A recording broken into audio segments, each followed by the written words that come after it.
Hai guys, terima kasih sudah mampir ke channel ini dan kali ini saya akan ajak kalian berpetualang di penjara karena tokoh utama di film ini merupakan narapidana berbahaya, pembunuh berdarah dingin.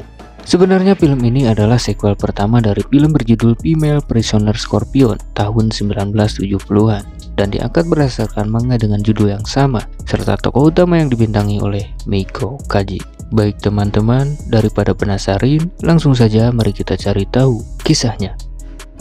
Nami Matsushima untuk sekian kalinya melakukan percobaan melarikan diri dari penjara ketika para petugas lapas sedang melakukan upacara penghargaan kepada kepala sipir atas kontribusi dalam pelayanan keamanan masyarakat dan kesejahteraan negara, termasuk merehabilitasi para tahanan selama periode 27 tahun sejak Perang Dunia Kedua berakhir. Menurut para tahanan, hanya Nami Matsushima satu-satunya narapidana yang berani melarikan diri dari penjara ini. Nami adalah wanita yang cerdas dan merupakan orang yang pendiam namun sangat berbahaya. Kepala sipir mengerahkan hampir semua para pasukin beserta anjing pelacak demi menangkap Nami Matsushima yang kala itu pelariannya ditemani oleh teman baiknya yang bernama Yuki. Namun sial, di tengah pelarian, Yuki berhenti karena mengalami pendarahan akibat menstruasi sehingga anjing pelacak berhasil melacak jejak pelarian mereka.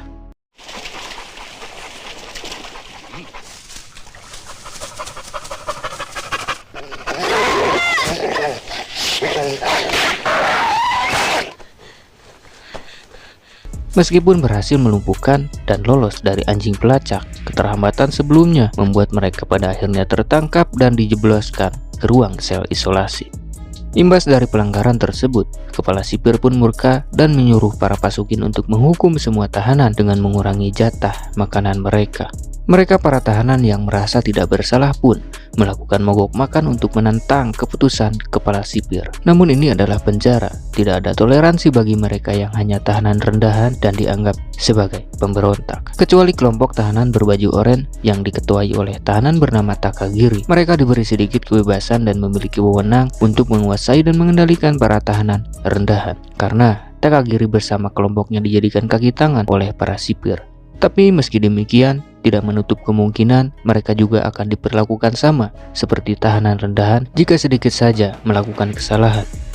Ada satu hal lagi yang menjadi kebijakan penjara ini, yakni terkait Nami Matsushima. Dia satu-satunya tahanan yang mendapat perlakuan spesial, di mana selama mendekam di sana, Nami selalu mendapatkan siksaan yang lebih dan menjadi penghuni tetap ruangan sel isolasi. Karena Nami satu-satunya narapidana yang berbahaya, dia berani melawan siapapun termasuk sang kepala sipir. Semuanya berawal sekitar 3 tahun yang lalu, di mana Nami Matsushima sebenarnya hanyalah gadis biasa seperti gadis-gadis lain pada umumnya. Memiliki pacar, memiliki impian, dan ingin menjadi wanita seutuhnya, ingin menjadi seorang ibu. Lalu pada suatu hari, Sugimi atau pacar Nami yang seorang komisaris polisi di bagian penanganan narkotika mendapat tugas dari atasannya untuk mencari bukti atas keterlibatan kelompok Yakuza tentang penyelundupan narkoba. Kala itu Nami diminta Sugimi untuk mencari informasi mengenai rute penyelundupan dengan cara menyamar sebagai wanita penghibur. Namun sial, penyamarannya terbongkar dan Nami pun diperlakukan dengan tidak baik.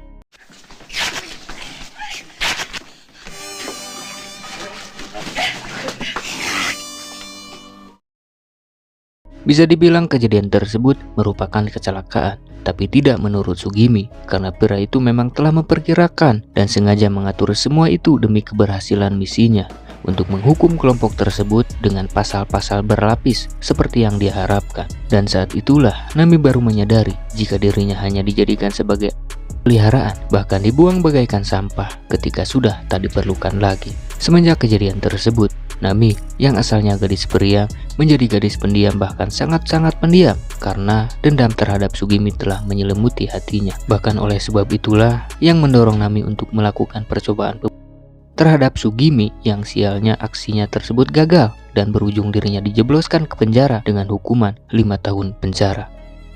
Semenjak dan selama mendekam di penjara, Nami tak henti-henti melakukan pemberontakan dan mencoba untuk melarikan diri. Namun dari semua aksinya selalu gagal karena ketatnya penjagaan serta kelompok Takagiri yang selalu menghalanginya. Sebenarnya Nami bisa saja menghabisi kelompok Takagiri dengan mudah, tapi nyatanya Nami masih memiliki hati nurani karena memang selama ini kelompok tersebut tidak pernah melakukan penyiksaan kepadanya sehingga Nami masih bisa untuk menahan diri. Tapi ada satu momen, lebih tepatnya ketika jam makan tiba, Nami mendengar rintihan Yuki yang sedang disiksa oleh Imune, salah satu kelompok Takagiri. Seketika membuat Nami murka dan tidak akan menahan diri lagi.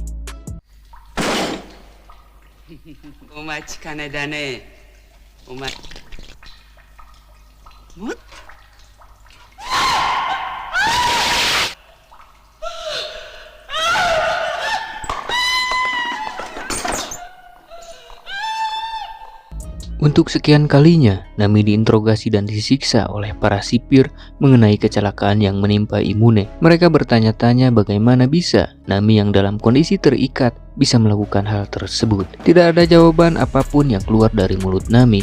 Wanita itu tetap bungkam walaupun siksaan yang didapat semakin menjadi. Bisa dibilang itulah yang membuat Nami mendapat perlakuan spesial. Seberapa buruk hukuman dan seberapa kejam penyiksaan yang didapat tak mampu membuat Nami menyerah untuk melakukan pemberontakan dan membuka suara terkait apa yang telah dilakukannya.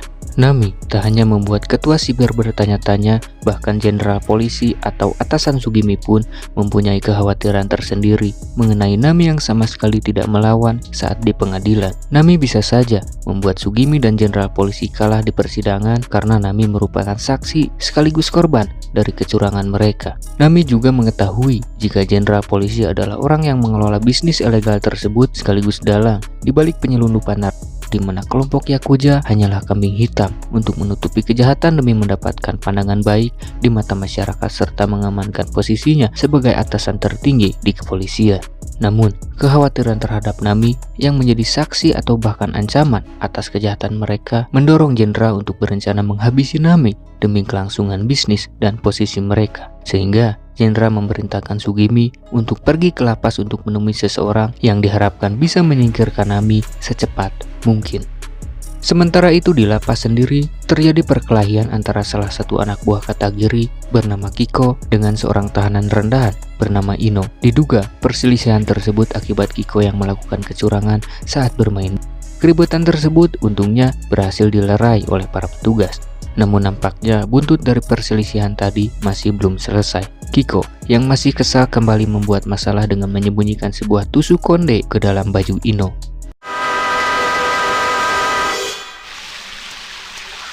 Beberapa saat kemudian, Kiko dihajar oleh petugas sipir yang menemukan tusuk konde di bajunya. Hal tersebut membuat Kiko heran. Namun, seketika dirinya baru menyadari jika kekeliruan yang terjadi adalah ulah dari Nami.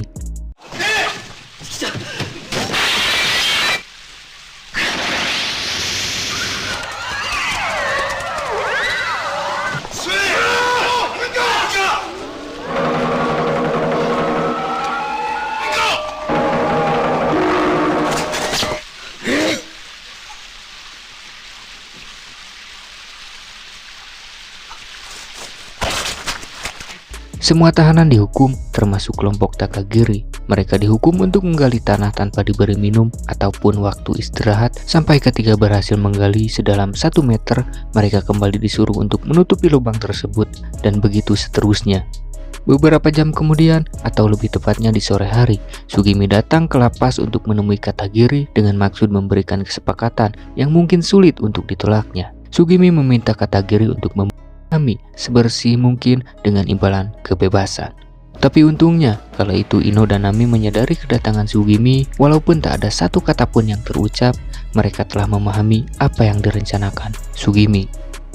Di malam hari ketika Nami dimasukkan ke sel isolasi, terlihat ada tahanan wanita yang sudah berada di sana terlebih dulu. Wanita tersebut bernama Kito. Dia mengaku sudah beberapa kali dimasukkan ke sel isolasi. Kito kagum mendengar cerita tentang Nami dari tahanan lain. Bahkan kekaguman tersebut membuat Kito tak henti-henti berbicara sampai-sampai terus melontarkan pertanyaan kepada Nami terkait ceritanya tersebut.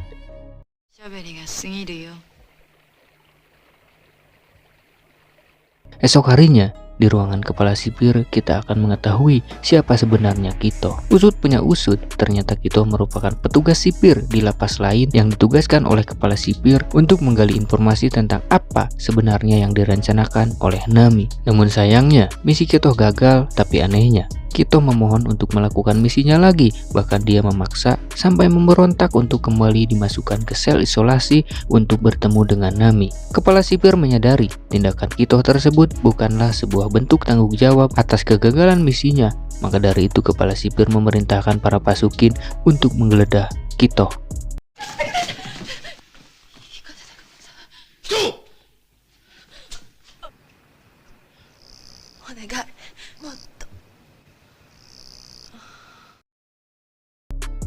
Untuk sekian kalinya, semua tahanan kembali dihukum oleh kepala sipir. Sebenarnya kepala sipir mulai kewalahan menghadapi tahanan 701 atau Nami Matsushima yang selalu lolos dari jebakan dan selalu bertahan dari siksaan yang selama ini diberikan kepadanya. Kebuntuan tersebut memaksa kepala sipir untuk melakukan tindakan yang lebih kejam, di mana ketika para tahanan lain diminta berhenti dan naik ke permukaan, Nami sendiri dipaksa untuk tetap melanjutkan penggalian tanpa diberi sedikit pun waktu istirahat atau bahkan air sekalipun. Tujuan dari hukuman tersebut agar membuat Nami bertekuk lutut dan mengakui semua perbuatan yang telah dilakukannya, termasuk mengatakan alasan Nami yang tidak bersaksi dan melawan ketika di pengadilan. Dan maksud lain dibalik hukuman yang diberikan kepada semua tahanan adalah untuk membuat mereka membenci Nami atau bahkan lebih buruknya menyiksa Nami sampai. Hal tersebut merupakan bentuk jaga-jaga jika seandainya kepala sipir mengalami kegagalan dalam menaklukkan Nami. Dan memang benar, perkiraan kepala sipir tidaklah salah. Nami Matsushima masih bertahan sampai hari berganti. Namun Nami tetaplah manusia. Di sore harinya, wanita itu mulai kelelahan dan terlihat para tahanan lain pun berjatuhan satu persatu. Hingga pada suatu saat, Nami yang benar-benar kehabisan tenaga akhirnya tumbang. Dan di waktu yang bersamaan, Yuki melakukan penyerangan terhadap petugas karena tak tega melihat Nami disiksa.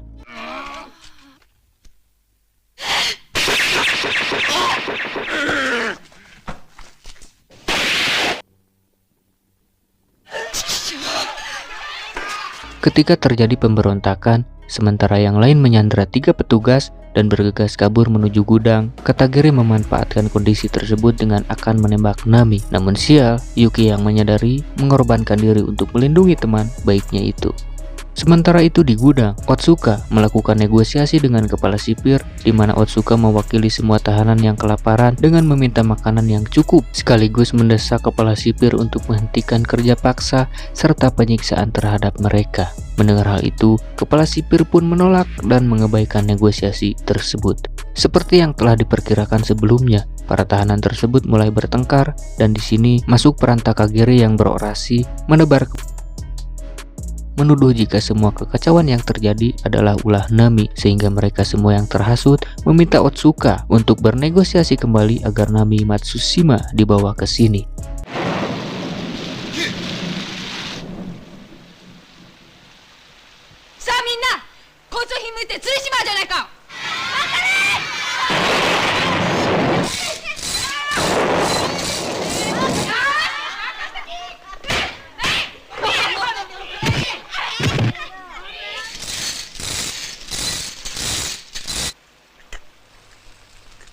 Di tengah malam ketika semua tahanan tertidur, Katagiri secara diam-diam menumpahkan bensin untuk menyelesaikan tugasnya menghabisi Nami. Namun, untung saja kelakuannya tersebut berhasil digagalkan oleh Ino dan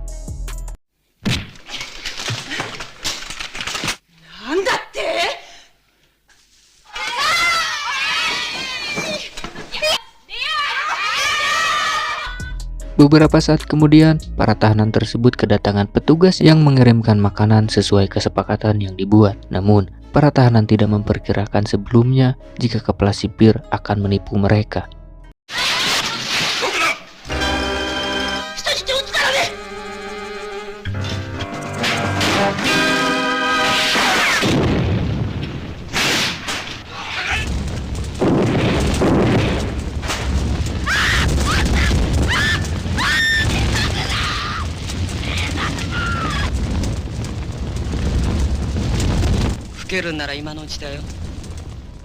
Untuk kali ini, Nami berhasil kabur melarikan diri tanpa ada yang menghalangi. Posisinya kali ini benar-benar aman, sebab dengan kekacauan yang terjadi, kepala sipir tidak akan berani melaporkan insiden tersebut kepada jenderal polisi karena akan berdampak buruk bagi reputasi lapas tersebut, atau kabar yang lebih buruknya adalah dirinya sendiri yang akan menanggung malu jika semua ini tersebar luas. Berhasil keluar dari penjara, Nami langsung membalaskan dendamnya dengan menghabisi para petinggi kepolisian. 3 di antaranya adalah para pemimpin eksekutif, dan kabar mengenai kematian para petinggi tersebut telah tersebar di berbagai media, bahkan sampai ke telinga Sugimi dan jenderalnya. Sugimi sebenarnya memang sudah menduga jika pelaku di balik ini adalah Nami Matsushima, tapi sang jenderal menganggap itu semua hanyalah omong kosong dan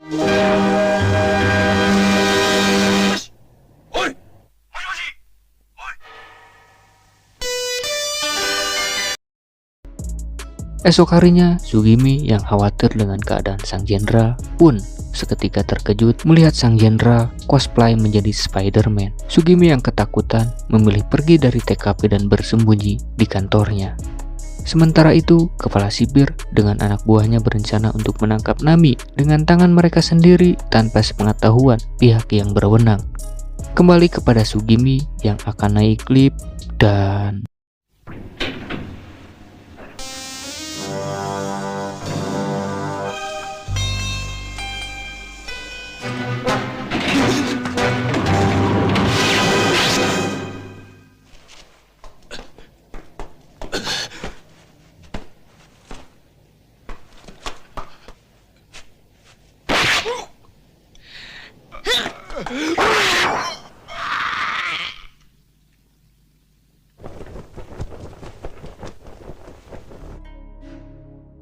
bagaimana teman-teman? Menurut kalian, sequel pertama dari film Female Prisoner ini, apakah teman-teman tertarik?